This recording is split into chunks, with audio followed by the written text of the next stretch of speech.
El Poliesportiu Municipal de Massalfassar va ser l'escenari de la jornada de clausura de la quinta edició del programa educatiu Pilota a l'Escola, depenent de la Conselleria de Governació i organitzat per la Federació de Pilota Valenciana.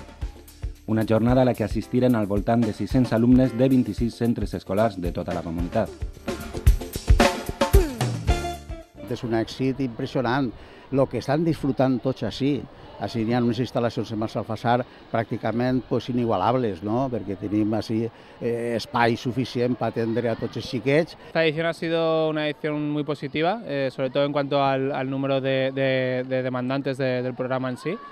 Hemos llegado a un total de 100 colegios, las sesiones de pilota este año han llegado a 100 colegios y la parte de la fase que estamos ahora, que es la fase de competiciones, ha estado completada por un total de 36 colegios y en la fase final de hoy tenemos 27, son los que han accedido a la fase final. Jo penso que cada any és un èxit, cada any tinguem més col·legis. Enguany, per exemple, tinguem 26 col·legis i així n'hi haurà uns 500 xiquets, o sigui que cada any anem a més i en il·lusió esperen tots els professors que es toqui un dia de pilota a l'escola per a poder estar així també. Un dia de convivència entre els xiquets que han després el joc de pilota al llarg de tot un curs. El programa tiene dos fases. La primera fase sería las sesiones, que se vienen realizando en enero, febrero, marzo más o menos, y los meses de abril y mayo se dedica a la competición.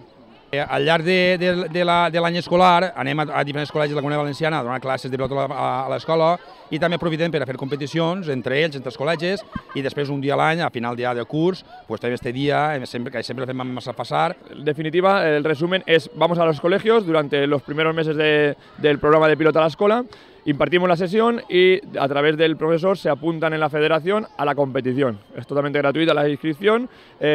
Los niños por proximidad se enfrentan entre los colegios más cercanos y los campeones de cada fase acceden a la fase final, que es esta. Y aquí se hace un cuadrante eliminatorio y van pasando cuartos, octavos de final, cuartos, semifinales y la final. La fase final va congregar als 34 equips classificats al Poliesportiu de Massalfassar des de bon matí i al llarg del dia es van succeir les partides per tal de clarificar els finalistes.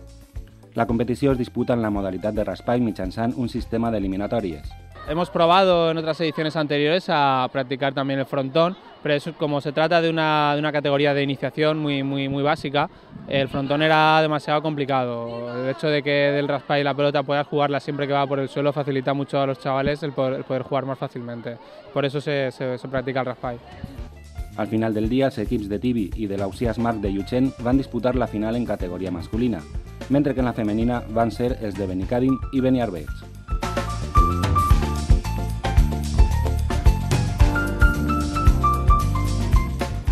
Tras una emocionant i disputada final, els equips de Llutxent i Beniarbeig es van alçar amb la victòria.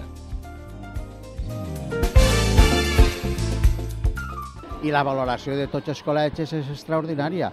Tant els professors com els alumnes, que és lo important, que es comencen a conèixer la pilota valenciana en totes les seues manifestacions, en totes les seues modalitats, i per tant, escolta, ha sigut un èxit total perquè estan practicant-la, estan coneixent-la i estan volent-la, no? Que és lo principal és això.